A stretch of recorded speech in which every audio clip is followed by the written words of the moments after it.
Bonjour à tous. Comment investir pour ses enfants? Aujourd'hui, on va voir des solutions simples, accessibles à tout le monde pour investir pour l'avenir de ses enfants. Alors, il y a beaucoup d'erreurs que font la plupart des gens, c'est notamment le livret A. Alors, j'ai ma prise de notes sur ce qu'il faut faire et ce qu'il ne faut pas faire, je vais vous le dire tout de suite. C'est un compte courant très faiblement rémunéré. Un livret A, alors qu'on est sur du long terme. Un enfant qui naît, il va attendre jusqu'à 18 ans avant d'arriver à la majorité, et plus encore après les études. Donc on évite, selon moi, le livret A, on évite un compte très faiblement rémunéré, et on va essayer d'être porté par le marché action, puisqu'on est sur du long terme. Et par conséquent, on ne doit pas craindre excessivement la volatilité.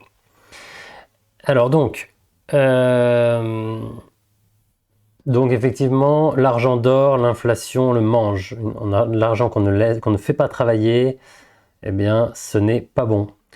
On va perdre de l'argent tout simplement. Alors option 1, c'est ma préférée, le compte titre. Alors le compte titre, l'avantage par rapport à l'assurance vie, c'est qu'on ne va pas avoir de frais d'enveloppe.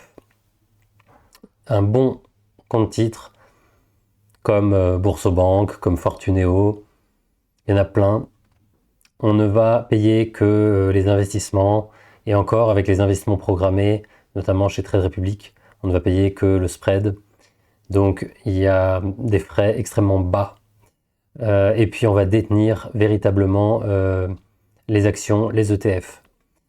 Donc on prend des indices larges, typiquement un ETF MSCI World. Moi j'ai un amour pour les ETF à réplication physique. Je n'aime pas trop les ETF à réplication synthétique. J'aime quand la société de gestion, Vanguard par exemple, détient véritablement les sociétés. Vous avez des ETF sur le SP500 avec des frais à 0,07% par an, donc c'est rien du tout.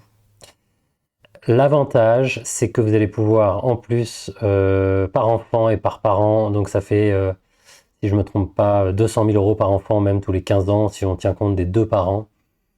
Donc vous allez pouvoir faire un don lorsque vous le souhaitez, de toute façon. Donc il n'y a pas forcément besoin de passer par l'assurance vie. Alors en revanche, quand votre enfant va revendre des parts, des ETF, il va y avoir la flat tax à 30% s'il est résident fiscal français. Mais bon, dans 20 ans, on ne sait même pas ce qui se passera en France, et on ne sait pas non plus si vous serez encore en France. Euh, voilà, l'avantage aussi par rapport à l'assurance vie, comme je disais, pas de frais d'enveloppe. Option 2, l'assurance vie. Attention, il faut prendre une bonne assurance vie. Donc ça va être, on va chercher du Lynxea, on va chercher du Lucia Cardiff, on va chercher parmi les meilleures assurances vie avec des frais d'enveloppe de maximum 0,5% par an, éventuellement 0,6% par an, ça va encore, mais pas au-delà.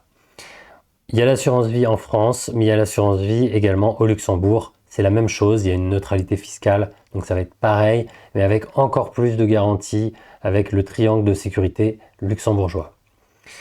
Alors concernant l'assurance vie pour les enfants, ça va être un peu un couteau suisse. Vous allez avoir bien sûr les ETF marché action. Vous allez pouvoir aussi mettre des SCPI dessus sur l'enveloppe assurantielle. Vous allez pouvoir mettre du non coté, du private equity. Vous allez pouvoir mettre de l'obligataire éventuellement. Donc voilà, vous avez un côté couteau suisse. Alors je suis en train de penser sur le CTO, j'ai oublié de préciser tout à l'heure. C'est possible de le mettre à votre nom, mais c'est possible aussi, sans doute chez certains courtiers, de le mettre directement au nom de l'enfant. Mais bon, comme vous pouvez de toute façon transmettre 100 000 euros tous les 15 ans par enfant, par parent, selon moi, ça fait pas forcément sens. Vous pouvez laisser à votre nom, voilà, vous dédier un compte d'un courtier pour tel enfant, et je pense que c'est très bien aussi comme ça. Donc on a vu le CTO, on a vu l'assurance vie, attention, une bonne assurance vie. Qui présente des ETF et qui présente des frais annuels de gestion d'enveloppe d'unité de compte extrêmement bas. Alors oui, il faut commencer tôt, effectivement, 20 euros par mois sur un ETF World, avec les intérêts composés avec les années, ça va donner des résultats qui sont finalement assez impressionnants. Alors ensuite, on a des options bonus. L'option 3, des SCPI en direct. C'est possible de souscrire à des SCPI pour ses enfants. Ainsi, ils vont pouvoir bénéficier de revenus réguliers sur leur société civile de placement immobilière. dès leur plus jeune âge. Ils vont être rentiers dès leur plus jeune âge. Why not? Prendre des bonnes SCPI, de préférence européennes pour la fiscalité, et des SCPI diversifiés de préférence. Option 4, le PER. Étonnamment, alors c'est vrai qu'on n'y pense pas vraiment pour les enfants, parce que plan épargne retraite, l'inconvénient c'est que c'est assez dur de sortir l'argent, il faut acheter sa résidence principale ou alors attendre la retraite, mais on ne peut pas la sortir si facilement que ça, sauf éléments spécifiques, besoin d'argent. Donc c'est vrai que penser à un PER pour un enfant qui vient de naître, moi c'est pas quelque chose que je privilégierais, mais ça peut vous permettre de déduire fiscalement sur vos revenus si vous avez une TMI, une tranche marginale d'imposition élevée. Bon, moi je trouve pas que ce soit pertinent. Le PER, il faut plutôt le réserver pour vous. Mais bon, je l'ai rajouté en option 4 parce que ça a le mérite d'exister. Voilà. Écoutez, j'espère que vous avez appris des choses intéressantes dans cette vidéo. J'attends vos commentaires. N'hésitez pas à vous abonner, n'hésitez pas à me poser vos questions et j'y répondrai avec plaisir. Je vous souhaite une très bonne journée. Bye bye.